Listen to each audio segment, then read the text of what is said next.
Salut à tous, c'est Guimauve et aujourd'hui on se retrouve pour le book haul du mois de novembre et de décembre. Sans préambule, je vous présente le premier livre, Sans famille de Hector Malot, que mon tonton et ma tati m'ont offert pour mon anniversaire.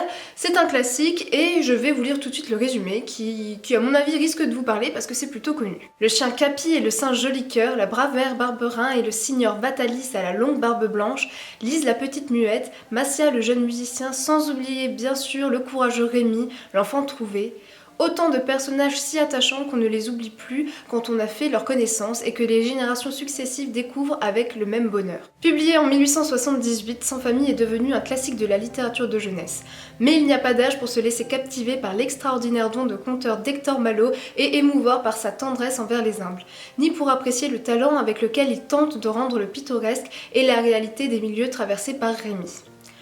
Voilà, donc ça a l'air très touchant, vraiment mon tonton il m'en a parlé comme quelque chose qui l'avait beaucoup marqué, d'ailleurs il y avait même une adaptation cinématographique qui me semble, et je crois même, sans dire de bêtises, qu'il y a une BD qui a été faite sur cette histoire, donc voilà, je vous en reparlerai dès que je l'aurai lu. Deuxième livre offert par mon tonton et ma tati, c'est Un chant de Noël de Charles Dickens, parce qu'il fallait que je le lise pour le Cold Winter Challenge. C'est pas encore fait, hein, mais ça va pas tarder. Ou dans le pire des cas, ce sera pour l'année prochaine. Mais je suis très contente parce que je voulais cette version-là avec cette jolie couverture. Je sais pas si ça va faire l'autofocus. Ça va pas faire l'autofocus, mais bon, c'est pas grave. Hein. On va pas encore parler de Scrooge, tout le monde connaît, mais voilà, hein, je suis très contente de l'avoir. Ensuite, je me suis acheté un nouveau livre chez Françoisir. La suite de l'attaque des titans. À chaque fois je vous le présente dans le mauvais sens, à chaque fois vous avez le droit au code barre, hein, c'est super, mais voilà, hein, c'est pas grave, on s'y fait. Voilà, hein, on le présente plus, l'attaque des titans ça déchire, je vous le conseille à 100%, il faudrait vraiment que je continue la série parce que là je commence à avoir tout ce qu'il faut, et voilà. Pourquoi j'ai acheté ce livre, c'est tout simplement parce qu'il fallait aussi que je dépense mes 100 points, et je me suis pris... Ah! Voilà, hein, c'est gros, hein, c'est gros, c'est tout épais, c'est gigantesque et c'est trop génial. Alors, j'ai pas encore pris le temps de le lire, mais c'est... Oh là là, mon dieu, c'est magnifique. Il y a du texte et il y a des illustrations de fifou. Regardez-moi ça, c'est pas beau l'espace. L'espace c'est génial, d'accord? L'espace c'est cool. On a toutes les constellations une par une avec vraiment du texte et des explications. Regardez-moi ça, voilà. Donc c'est vraiment le genre de beau gros livre qui d'ailleurs ne rentre pas dans ma bibliothèque, nulle part, c'est pas possible. Il est tellement haut, vous voyez, la bête, hein, voilà, et tellement large que voilà, je peux pas le mettre. Alors du coup je l'ai mis par-dessus une étagère comme ça, je l'ai posé et c'est joli. C'est joli, ça habille le mur, ça habille la bibliothèque, c'est chouette. Et maintenant, si vous avez bien suivi mes précédentes vidéos, voilà, Somalie et l'esprit de la forêt, c'est pas une surprise pour vous, puisque je vous ai dit que je me l'étais procuré et que j'ai trop envie de le lire. Je sais pas vraiment de quoi ça parle, d'ailleurs, tiens, on va lire le résumé comme ça, hein, on va se mettre un peu l'eau à la bouche. Depuis que le monde est dominé par les créatures non humaines, les hommes en sont réduits à mener une existence clandestine pour échapper à la persécution sans répit des nouveaux maîtres. Un jour, un golem, gardien des forêts, recueillit une petite fillette appartenant à cette race humaine en voie d'extinction et décide d'entreprendre avec elle un périlleux voyage à travers les contrées. Ainsi commencent les aventures de cet étrange duo dépareillé mais uni par un attachement quasi filial. C'est génial, voilà. Oh, mon dieu, mais ça a l'air super. Ça se passe dans les forêts, tout ça, hein, j'aime. Et regardez-moi ça, je sais pas si ça va faire l'autofocus, mais... Ça fourmille de détails. Mamma mia, c'est sublime. Oh là là là là. Oh mon dieu, ça a l'air génial. Non, je vais pas le lire tout de suite, je vais être forte. Je vous le présente à l'envers, c'est génial.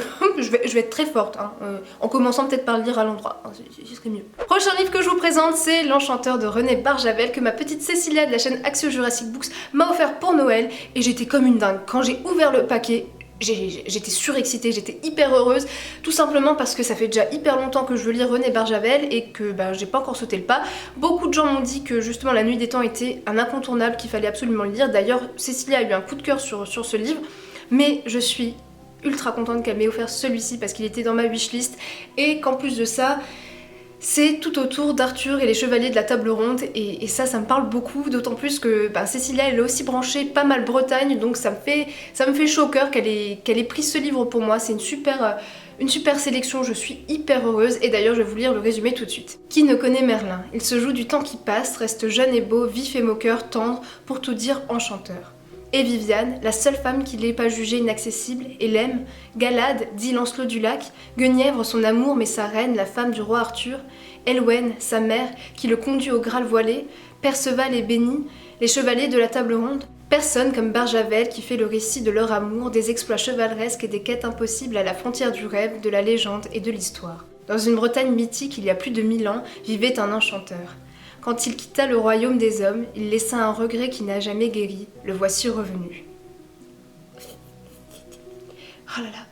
Voilà, donc ça c'était la grosse joie de Noël. C'était génial. Voilà.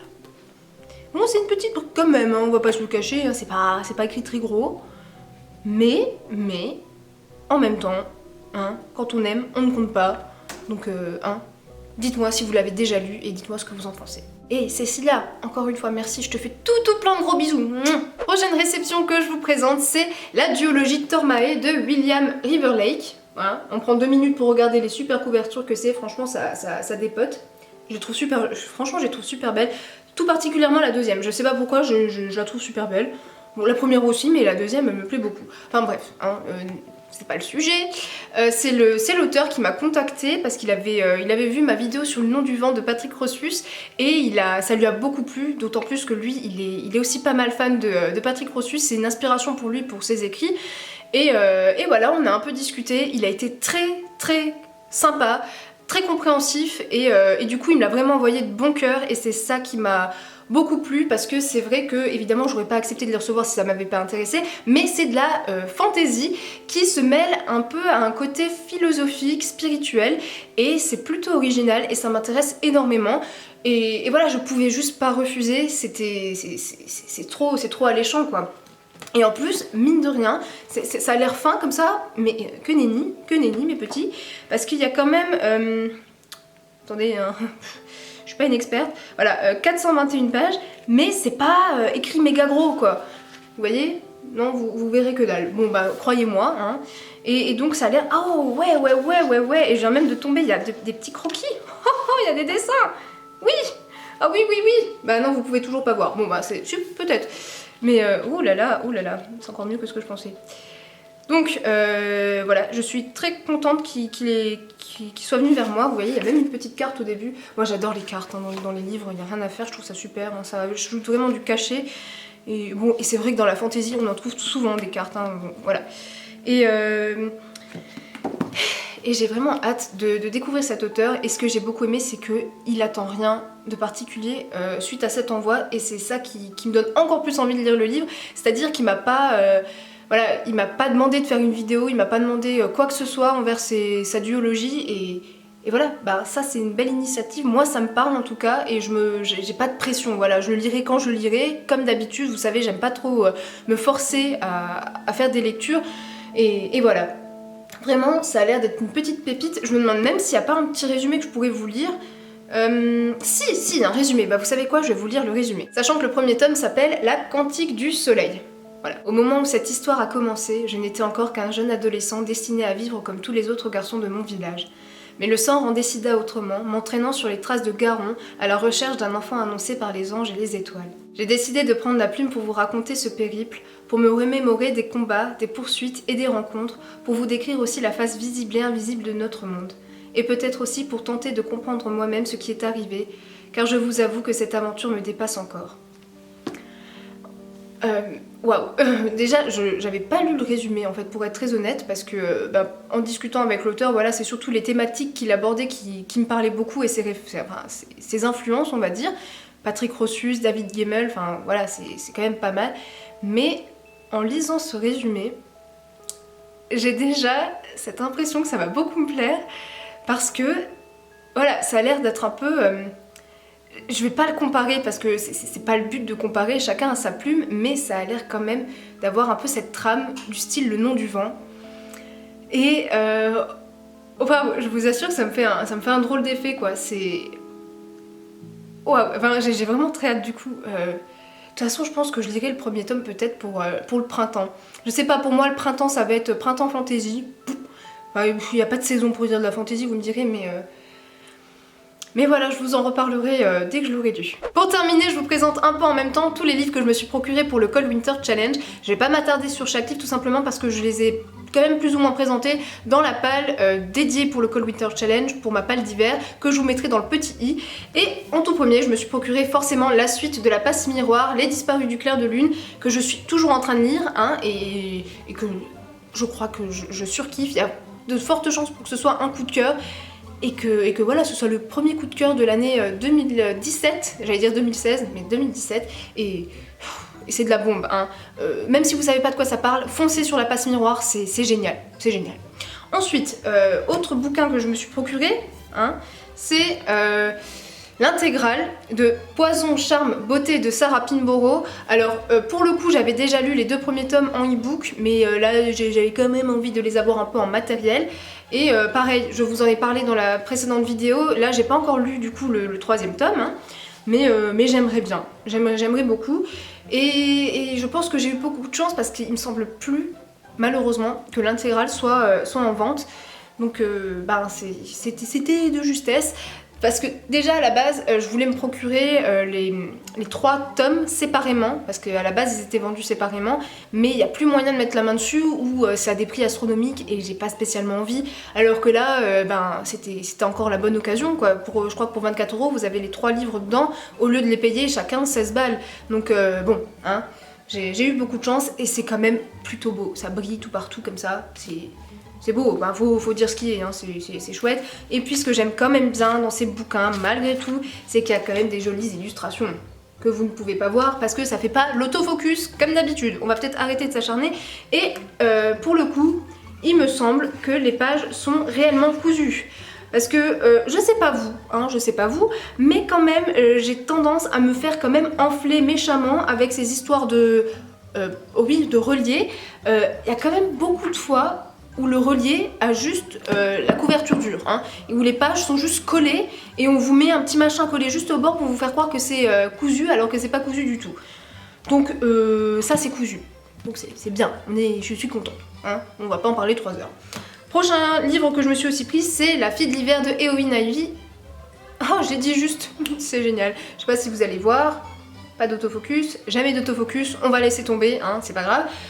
Pareil, j'en ai parlé dans la vidéo, je l'ai toujours pas lu, ça a l'air quand même d'être une petite brique, dans le pire des cas je l'aurai pour l'hiver prochain, mais voilà, c'est un peu ce genre de lecture émotion qui a touché beaucoup de monde et qui a été un coup de cœur pour beaucoup de personnes. Ensuite, j'ai Nuit de Noël à Friday Harbor de Lisa Kleypas que j'ai pu lire, du coup celui-là j'ai eu le temps parce qu'en même temps si c'est pas très long, hein, donc c'était un peu la bonne excuse pour valider mon challenge et quand même lire des choses en rapport avec Noël. Je l'ai déjà lu et on se retrouve dans une prochaine vidéo pour que je vous en parle un peu plus en détail. Voilà. Et puis, il en a encore 2. Et oui, Lu dans Brume de Hope Mirrlees, on va y arriver. Je l'ai toujours pas lu, toujours pas, mais je suis très contente de l'avoir parce que celui-là, je pense que même si on n'est pas en hiver, je le lirai. Ça faisait partie de ces livres un peu bonus qui avaient de fortes chances de pas rentrer dans le challenge. Donc voilà, hein, je pense que ça va être une sacrée bonne lecture qui, pareil, a des illustrations. J'avais dit que je m'attardais pas, mais je me sens toujours obligée quand il y a des illustrations de montrer. Je suis fan d'illustrations, enfin, c'est vraiment terrible. Si voilà, pour me faire plaisir, il faut qu'il y ait des illustrations dans un livre et tout va bien, quoi. Enfin bref. Lu dans Brume, qui a l'air juste canon, et évidemment Lettre du Père Noël de J.R.R. Tolkien, tout simplement parce que c'est un incontournable de l'hiver. Vraiment, je l'ai lu, je vous en parle encore une fois dans une prochaine vidéo, dans un prochain point lecture, mais c'est sublime. Peu importe l'âge que vous avez, n'hésitez pas, l'année prochaine ou encore là maintenant si vous n'êtes pas très à cheval sur les périodes genre hiver, Noël, tout ça, mais si vous pouvez l'année prochaine lire ce livre pour le mois de décembre, faites-le, parce que personnellement moi je l'ai lu un peu, on va dire, sur tout le mois de décembre, j'en lisais un peu tous les jours et C'est vraiment hyper touchant, je vous le conseille à 100%. Voilà, cette vidéo est terminée, c'est maintenant à votre tour de me dire quels ont été vos petits achats du mois de novembre et de décembre, et aussi ce que vous avez reçu, parce que oui, il y avait Noël, mais il y avait aussi peut-être votre anniversaire, ou je ne sais quoi, il y avait peut-être même rien, peut-être qu'on vous a offert des livres juste comme ça, pour le plaisir de vous offrir des livres, c'est très bien aussi. Et évidemment, comme d'habitude, si vous avez lu l'un de ces livres ou plusieurs d'ailleurs, n'hésitez pas à venir me dire ce que vous en avez pensé, parce que voilà, ça semble évident, il y a plein de livres que je n'ai pas encore lus, donc peut-être que vous allez attiser mon goût pour ces lectures et que les livres vont remonter dans ma palle. Et comme d'habitude, n'hésitez pas à me suivre sur les réseaux sociaux pour venir discuter en dehors de YouTube. Et sur ce, je vous souhaite de faire de très belles lectures et à plus. Ciao!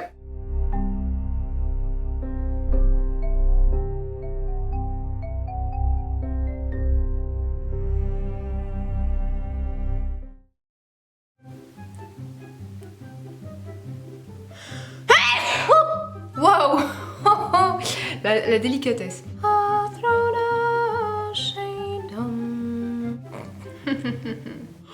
Bon, maintenant, rideau de cheveux, c'est ridicule. Berceval. Bien sûr, Berceval. Berceval. On s'en fout de ton P. On va t'appeler B. Ok.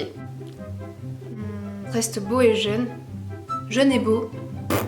Hein, au choix, donc je vais recommencer. Qui ne connaît Merlin? Et plus tu le relis, plus tu trouves que les mots vont pas ensemble alors que c'est ridicule. Faut jamais répéter les trucs, ça fonctionne pas. Qui ne connaît Merlin? Non, tu vois, toujours pas. Il y a plus de 1000 ans... Ah, ça me gratte. Mon manque d'amour. Prochain livre que je vous présente, c'est... C'est quoi? En même temps, je peux faire des grimaces. Ma petite Axio Jurassic Book. Oh là là, mais Cécilia, comment je vais faire moi? Et oh, tu donnes pas de quoi mon livre? Vilaine main. Je les ai lavés hier, ils sont tout beaux, ils sont tout souples, ils sont tout doux. Ils sont doux, c'est ouf hein. Vous dirais pas comme ça. Mais ils sont doux. Ma petite Cécilia de la chaîne Axio... Ah mon dieu, c'est génial, j'étais super J'étais surexcitée d'ailleurs, j'arrive plus à parler. C'est dans la boîte. Ah oui, mais non. Oh non.